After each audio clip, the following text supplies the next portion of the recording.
Helo, noswaith dda, a chroeso i live heno.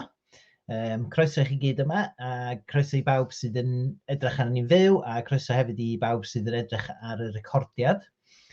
Heno, da ni'n mynd i gario ymlaen efo'n cyfres 30 diwrnod 30 awgrym, Microsoft 365, a da ni'n mynd i symud i fewn i Microsoft Sharepoint heno. Nathon ni weld chydig ar Microsoft Sharepoint neithiwr, y ffordd mae hwnna yn sail i gadw ffeils a falle o fewn Microsoft Teams. Felly, pen da chi'n gweld ffeils o fewn Microsoft Teams, maen nhw'n cael eu storio o fewn Microsoft Sharepoint. Felly, heddiw, da ni'n mynd i gael golwg ar Sharepoint ei hun, ag i gychwyn, da ni'n jyst mynd i gael golwg sydyn ar y dau brif uned sydd o fewn Sharepoint, sef safleoedd timau a safleoedd cyfathrebu.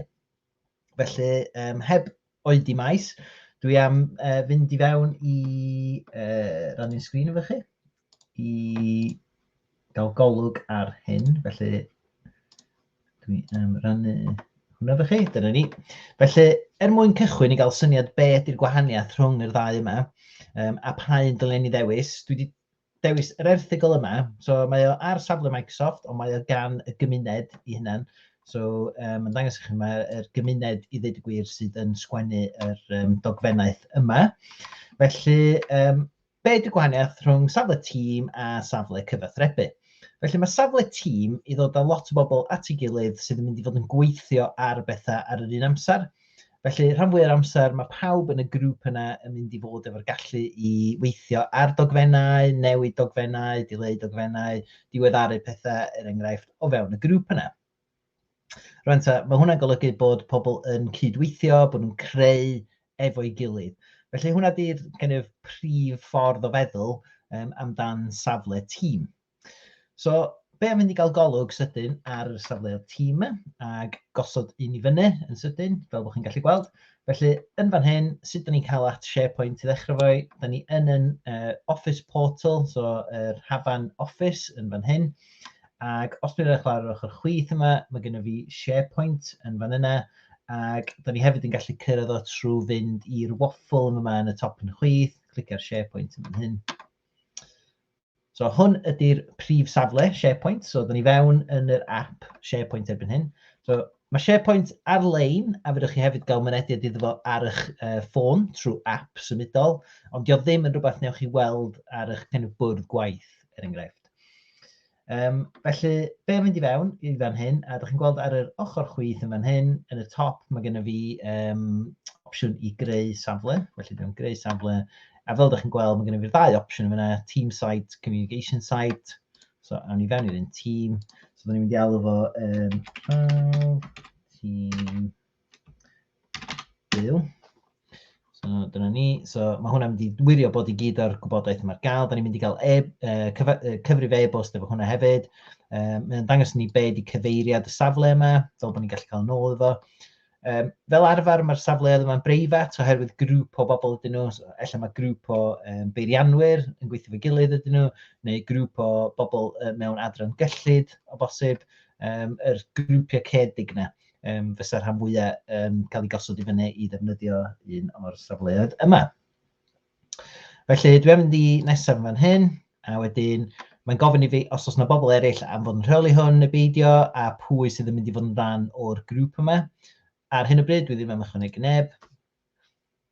Dwi'n gwybod bod fi ddim yn cyfathrebu llawer efo neb trwy wneud hyn, ond dyna ni. Felly, mae o'n gosod y safle ni fyny ni yn weddol sydyn.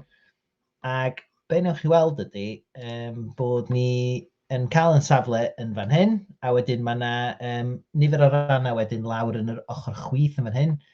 Weithiau mae'n gofyn i ni os da ni eisiau rhoi template ar y safle. Nath o ddim cadw'r sgrin am ryw reswm tro yma, ond fel arfer, pen da chi'n creu newydd, mae yna nifer o templedi hefyd gan Microsoft. Felly, yn fan hyn, newch chi weld, da ni'n gallu cael sgyrsiau o fewn y safle, da ni'n gallu cadw dogfennau. Felly, yn fan hyn, maen nhw'n galw'r llyfrgell ddogfennau. So, da ni'n gallu cadw, da ni'n gallu uwchlwytho ffeils, da ni'n gallu creu ffeils newydd, er enghraifft. A da ni'n gallu creu ffurflenni hefyd.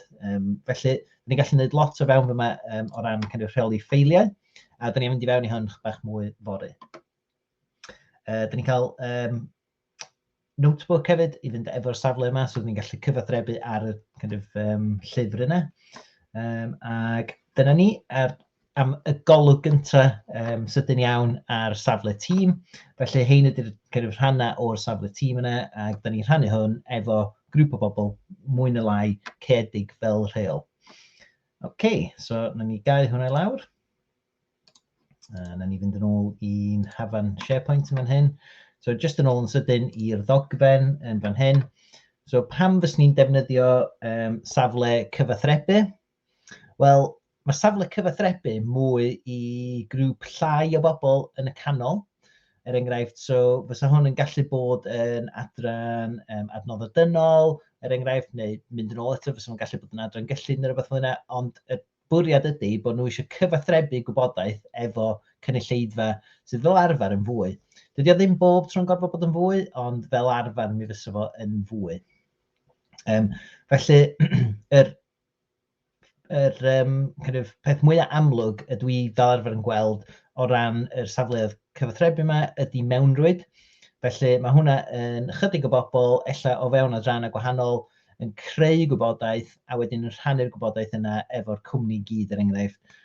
So mae'n gallu bod ar gyfer cyllid, so mae'n gallu bod yn ffurflenni, so bod pawb yn gwybod beth yw'r fersiwn diweddara ohonyn nhw. Ar gyfer rhai adrannau eraill, so mae'n gallu bod yn polisiau enghraifft, so bod pawb eto yn gallu cadw i fyny ddyddiad efo beth sydd yn mynd ymlaen efo hwnna. So dyna beth safle cyfathrebu. So jyst yn sydyn, na ni fynd yn ôl i'n Sharepoint yn fan hyn. Creu safle.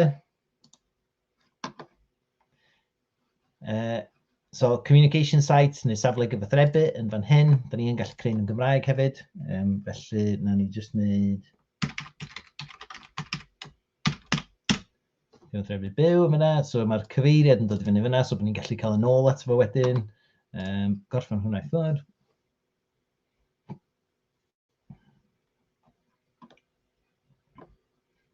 A wedyn, dyma ni. So mae'r opsiwn yn fan hyn wedi dod i fyny i ni roi templedi ar y safle yma.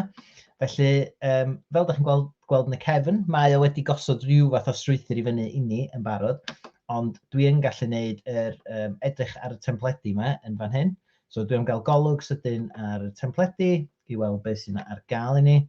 So, na i just mynd i fewn chydig yma, so ydych chi'n gallu gweld yn well. OK, a wedyn, fel ydych chi'n gweld, enghraifft, os da ni'n gwneud adran yn fan hyn, fe ni weld sut mae safle gyfathrebu yn gallu cael ei ddefnyddio i gyfathrebu gwybodaeth i adran gan dydwch yr pobl sydd yn gweithio ar y cyfathrebu o fewn yr adran yna. So mae hwnna'n rhoi y template ar yma i chi. A wedyn fel ydych chi'n gweld wedyn, mae wedi rhoi chydig o syniadau ni ar be fysa ni'n rhoi o fewn fyma wedyn. So be di'n gweledigaeth ni enghraifft, be di'n culture ni. Sori, mae'n Cymraeg ddim yn gweithio'n dda o'n heno. Pwy di tîm sy'n edrych ar ôl yr adran yna, a pwy di'r pobl sydd o fewn y tîm sydd yn gweithio yn y tîm yna ei hun. Felly, dyna ni olwg sydyn iawn ar y ddau fath o safle ydych chi'n gallu creu o fewn Sharepoint. A'r gwahaniaethau ydy safle tîm, grŵp mwy cedig, mae pawb fel rheol yn gweithio ar y dogfennau neu ar y gwaith sydd o fewn y safle yna. Maen nhw'n cyfathrebu ac yn diweddaru pethau i gyd efo gilydd. Safle gyfathrebu, pethau mae pobl mwy ar ffordd ganolig, chydig bach llai o bobl enghraifft, yn cyfathrebu gwybodaeth allan i nifer fwy o ddefnyddwyr. Ac yr peth mwyaf amlwg ydych chi'n gallu defnyddio hwnna ydy mewnrwyd chi. OK, so dyna ni am heno. Diolch yn fawr iawn am ddod ar y live, ac fyddwn ni'n ôl fory efo live arall, a fyddwn ni'n mynd mwy fewn i Sharepoint a safleoedd tîm, a beth ydych chi'n gallu gwneud efo rhannu dogfennau falle o fewn y safle tîm. OK, diolch yn fawr iawn i chi, a nos da.